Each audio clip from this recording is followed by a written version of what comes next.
Welcome to a special episode of Fan to Fan on Framingham Access TV. I'm your host, Dave Hornfischer. Recently, I had the opportunity to interview retired Red Sox Hall of Fame pitcher Derek Lowe at a Bosox Club event celebrating the 2004 Red Sox World Series championship at the Widowmaker Brewing Company in Braintree. Derek Lowe was the winning pitcher in the deciding games of all three playoff series that year, including the World Series. He's some great answers about how the Sox recovered from being down 3-0 versus the damn Yankees before winning 4 straight games to earn a trip to the World Series and then 4 more games to sweep the Cardinals to win the Major League Baseball championship for the first time in 86 years. Braintree Public Access TV filmed the interview and has given us permission to replay this as an episode of my Fan to Fan show. So here's the 20-minute interview. Enjoy.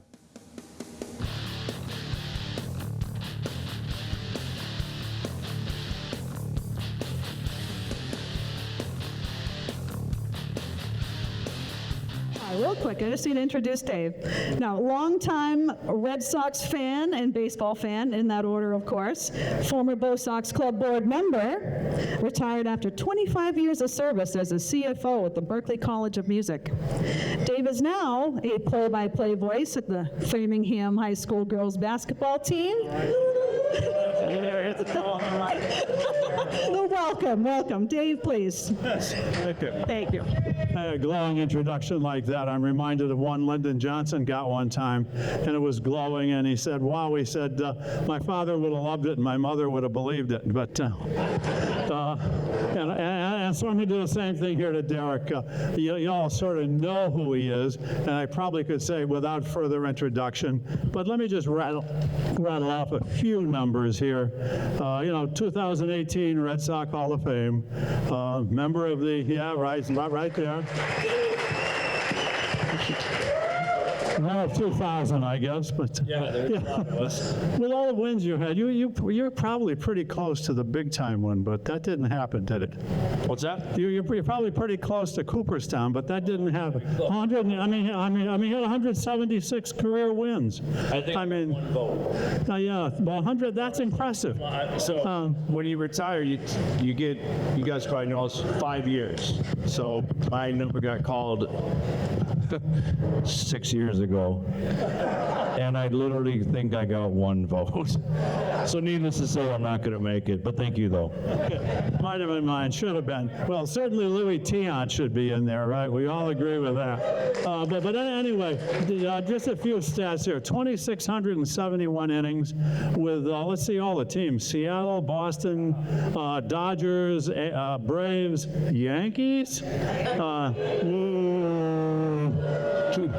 Texas, Cleveland, 4 shutout, a bunch of shutouts, 86 saves. I mean, that's amazing to be able to do both. But 1998 to 2004 with the Red Sox, 70 wins, 85 saves, no hitter in 2002.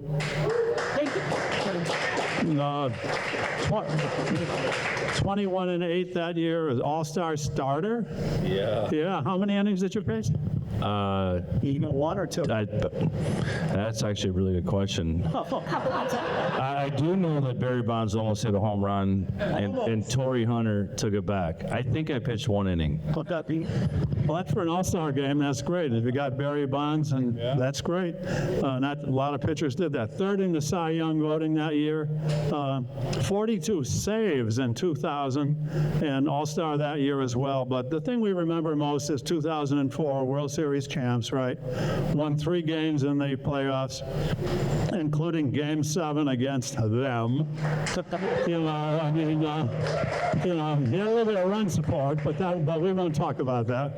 And and the thing that impressed me the most as a longtime Sox fan was an improbable save in the 2003, I guess it was, ALDS against Oakland. Well, do you want to start with that one? I think it was that year, right? Didn't you come in a tough situation reaction, and nobody expected you to be there, and no one expected to do what I did afterwards. We talked about it earlier. So backstory, we're in Oakland, and I come in the ninth inning, and Oakland was a very young team. They like to chirp a lot. And so Ramon Hernandez bunted, we lost. You know, as they're running by, there was some choice words or whatever. So then I started game 3, and same thing, you back up. Like ridiculous, like good. What? Yeah, all right. Whatever that was. So I backed up third base, and still chirp, chirp, chirp, chirp. So lo and behold, it's game 5, Pedro's pitching. Obviously, none of us think we're going to come in the game, and Grady comes up to me. I'm in the dugout in the 5th inning, and says, "Hey, is there any chance you could close tonight?" I'm like, oh. Uh-oh. So obviously I got an opportunity to do it. It was Ridiculous, like. That's not me speaking, by the way. I don't know, there's a guy behind me.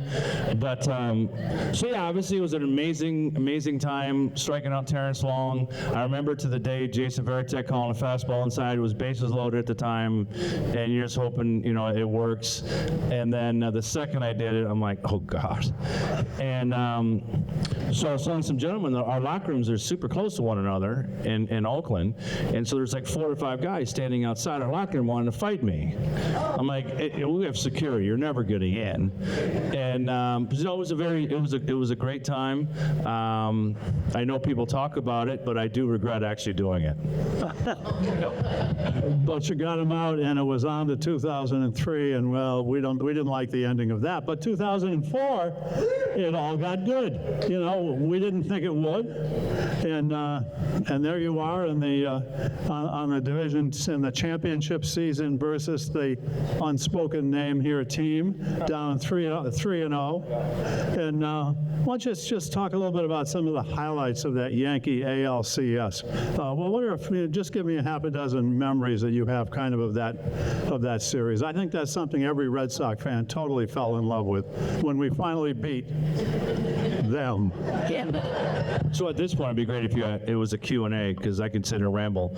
But honestly, people don't remember. I think that's the beauty of winning. It was my worst season in the big leagues in 2004. I had like a 5.8 ERA. So we're in Oakland. I gave up 8 runs, shockingly. And so they call me in the office, and they tell me that you're not going to be a starter, you know, during the playoffs. So I said, I'm going to go home. This is verbatim. I'm not making this up. I'm going to go home. I don't want to be part of this. I'm a free agent. This is going to hurt me. So I called Tech and Wake. I said, I need to see you guys pronto back at the hotel. And this is why you need people that will honestly give you their true opinion. So they listened to me ramble for about 20 minutes. And Wakey looks at me and goes, Derek, would you start you in a playoff game right now? Honestly. And I said, absolutely not. He goes, then you have your answer. So Terry was great. So I went back the next day and I said, I'll be on the roster. And I was in the bullpen and got an opportunity. I don't know if you realize this. I was the last guy in the bullpen in game 3. Everyone's like, oh, you got the win. It was either me or a fan that was going to pitch. There was no one left. Honest, I'm not lying. So I pitched 1 inning. They're like, great win. I'm like, yeah, Ortiz hit a home run. So fast forward, obviously, game 3 was a little rough, 19-8. And so my job was, at the time, I was a long reliever. A long reliever, if you don't understand what it means, you basically come in really bad situations. Team's down 10-1, that's my job, right? And so Wakefield's in the bullpen, he goes, I'm going in the game. And I said, Timmy, you're not going in the game. This is my job. This is my responsibility. And he was persistent. So lo and behold, he goes in the game, pitches in a blowout game, which allowed me to start game 4 because Tim was supposed to start game 4. And so he single-handedly changed my path of my career. God bless him. Can we just clap our hands for Tim real fast?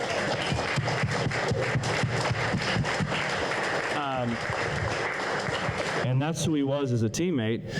And then, so yeah, I was able to start game 4 and then get an opportunity to pitch game 7. But to be honest with you, I know Kevin said, don't let us win one. But I'm being honest, I don't think there was a lot of us that thought we were to come back. I'm being honest, like, we had to win 4, we're getting our, kicked in, and to think about having to beat them.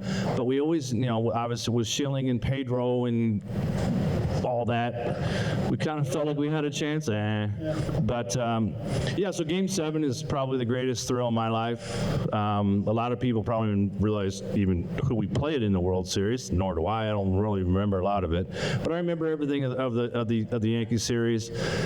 Beautiful time and sport. If you look at the guys that were playing, some of the greatest players that ever played the game,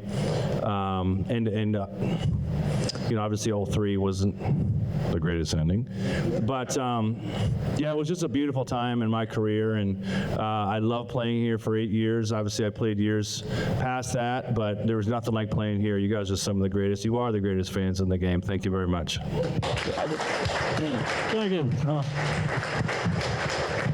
That's amazing. You guys really didn't quite believe what Millar said, huh? No, that's cool. Just talk a little bit about some of the, just give me a personal thought on a couple of the people there. Let's start with Terry Francona. Terry's now coming back, as it is to believe, at age something or other. He's probably almost as old as me. Yeah. And but he's healthy, I guess. And so what are a couple of your thoughts about having Terry as the manager? I mean, first of all, you got to say he's a winner, and I know the term players manager gets thrown around a lot. Like, what does that mean? They allow all of us to be who we are, speak your mind. It sounds simple, but there's a lot of managers that don't do that. They kind of, everyone's like structured. Obviously, me, I'm a little goofy, which he allowed me to do. But the main thing is he gets the best out of people. How he goes to Cleveland. It's hard for me to say this. Guardians, I always want to say Indians, but the Guardians, and to have him do what he did there. And if you look at the payroll, the talent, everyone's like, what are you doing? You've had a very successful career. And he's going to do the same thing in Cincinnati. I 100% agree with it. I think he obviously loves the game. He's so talented, and he deserves everything he's gotten. Yeah. Good thoughts. How about a couple of teammates? Obviously Papi and Manny. What was the relationship between the two of them?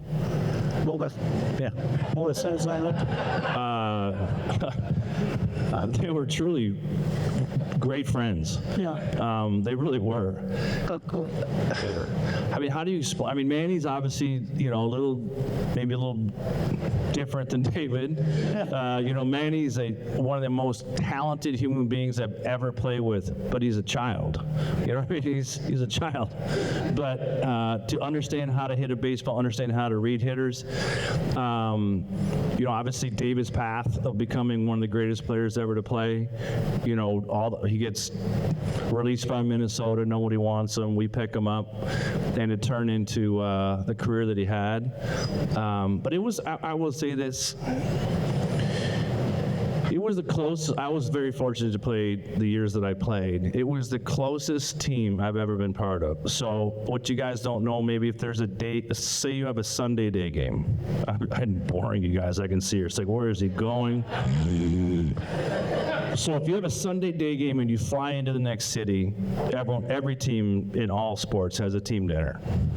You have 30 minutes to go up, call your wife, come back down. So a good team gets 15 to 18 guys to go. We got all 25 guys every single time. And that's hard to do. And so that just shows you how much we cared about each other, because a lot of camaraderie, I mean, people talk about this all the time. In baseball, you get to the park at noon, you go home at midnight, you see your family more than you do your regular family. But with that being said, it's very important that you all get along and truly root for each other. And that's who we were, and it was just an amazing time. All right, you good, thanks. Another question, did you ever have to pitch against the two of them? With the teams you were with, or were you in the National League with the Braves and the Dodgers? Did you miss them, or somehow, or did you? I used to face Manny a lot in Cleveland. Some success, some not. So when I came back with Cleveland, so Jason Varitek's probably my best friend in baseball, in life actually. And so I came back in Cleveland, and lo and behold, that little turkey hit a bases clearing double off me, and I lost at Fenway Park. And I couldn't even look at him. Like, while I was facing him, I was just like, he was trying not to laugh. I was trying not to laugh. He knows exactly what I'm getting to do. He knows, so to me, I know his, anyway. But yeah, when I came back, I faced David, and I just love coming back here, and the Red Sox have given me an opportunity to come back and do things like this and share stories. So again, I thank you very much. You mentioned Veritech. You guys were probably a part of, I think in my lifetime anyway, the best trade the Red Sox ever made. And they got the two of you, and I understand the two of you were buddies even before Seattle, right? And you came from a guy, but you got traded for a guy whose name was Heathcliff. And everybody thought, and I hope there's nobody named Heathcliff in the room here tonight. But anyway, what were your thoughts when you got traded to Boston from Seattle? I mean, you were a young guy. You'd had a little bit. You made the majors at a pretty young age, and so now here you are being traded already. Huh? Yeah. The Red Sox only wanted one guy, and he was the catcher. I was a throw-in. So we're in Albuquerque, New Mexico, and there's a lot of rumors about trades, right? So game's over. Dave Myers, the manager, comes in and says, "Hey, you guys have been traded to Boston. We're gonna go back to the hotel, and Dan DeCat's gonna call you guys and tell you where you're going." We both went to Pawtucket. So the phone rings. Jason gets on the phone. He's not really saying much. He's kind of like, yes. So he gives me the phone, and I do the same thing. So we hang up. I'm like, Tech, what did he say to you? He goes, well, he thinks I'm an overweight catcher that can't hit. And I said, well, he thinks I'm left-handed. How are we doing? We just got traded to Boston. Dan the Kid thinks I'm left-handed, and he thinks Jason's a little pudgy and can't hit. Go get him. And now everybody thinks Duquette was brilliant. Yeah, there you go. I got a couple of guys that, okay. So let's get to a couple of general questions here. We don't have all night, unfortunately, but I'll just talk. One of the things that impressed me in doing a little research for this was that I learned that you were not on the disabled list at least through 2012, and today you see 9-year-olds getting Tommy John surgery. And what was your key to the success on that? And what do you think's wrong with what's happening today with kids? Now we can, honest to God, we can talk about this until the morning time. This is kind of. So I'm a massive advocate for your kid to play every single sport. I understand we're in a time now, it's AAU, it's club, one sport, one all the time. So when I grew up in Michigan, I played every sport underneath the sun. Yeah, and so my dad, for some reason, said, hey, you will never throw a curveball until you're 16 years old. So I never pitched until I think in my sophomore year in high school, whatever it was. So yeah, I understand the frustration of a lot of people. Trust me, I go through it in my own family about one lane. We got to pick at age 10. We're going to do lacrosse. We're going to do soccer, and it's going to cost you X amount of money. I don't have the answer, obviously. None of us do. But if you talk to people within the game, within the industry, they want people to be athletes. They want you to play different sports. I don't even care if you're good at it. Kick a soccer ball. It's something different than playing football. That's my opinion. So yeah, I never pitched. I got drafted out of high school, and I'd won 2 games my whole life, from birth to 18. I won 2 games, and I was the first player taken out of the state of Michigan. Crazy. Yeah, wow. And then you went to, where'd you go from there? You started with Seattle, right? Yeah, Seattle, 5 years in the minor leagues, which is when you're 18, 19-year-olds, you don't know any different. I mean, the bus rides weren't the best. But, so yeah, I mean, and it ended my career, or I shouldn't say, and I was able to start my career here and just not knowing much about Boston, but learn pretty quickly. As Mr. Shaughnessy will come in behind, don't mess up here, because they're going to get you. Yeah, okay. Well, quick question about, you mentioned Shaughnessy, one of my favorite reporters. I'm glad we've got him here tonight. What was the view in the clubhouse about sports writers in general? Not necessarily Dan, but you know, Ted Williams made a life of that. What was it like in the years you were here with the sports writer community? Well, I think you got to understand, they have a job to do. You know, we were speaking earlier.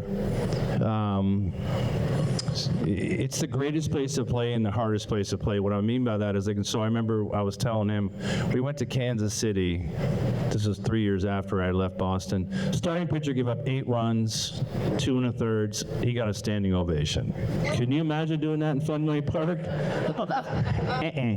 So these guys are tough. I mean, and it's a tough city to play. You guys demand a lot. They demand a lot. So you miss that, but it's, you know, obviously when you're struggling, it's not the greatest. But they are very professional. Yes, they're tough, because this is a tough town. New York, Philly, I think East Coast teams are a little more passionate, which I love, absolutely love. I wouldn't want it any other way. But yeah, there's definitely times throughout I always tell people all the time, guys will be like, coming to the game, did you hear what they said about me on EEI? I'm like, turn it off, guy. Listen to country music. Why are you listening to EEI on the way to the park? I don't know why sometimes, even when I listen to it. Last question here, just a quickie. What are you doing today? I know you're doing some charity work, youth baseball. I saw you were on a team with Anna Sorensen and won a golf tournament or something. So just one last talk about Derek today. Yeah, my wife and I just moved back to Hingham. I shouldn't say back. We moved to Hingham 5 weeks ago. Love it. Thank you very much. When I played here, I lived in Quincy, and so this area is kind of somewhat familiar. But yeah, not doing a lot. I golf a lot. And again, I look forward to doing things with the Red Sox moving forward. Nothing with the team on the field, but more stuff like this, interaction, and getting to know you guys. So I thank you very much for having me, and you guys enjoy the rest of your evening. Thank you, Ron. Thank you, Dan, for joining us tonight. Thank you for watching this special edition of Fan to Fan. And remember to come back and watch us on Access Framingham TV. We're on Monday, Tuesdays, Thursdays, and Friday nights at 8:30 and Saturday mornings at 7:30 a.m. I'll be looking forward to seeing you. I hope the same for you. Go, let's hit 'em.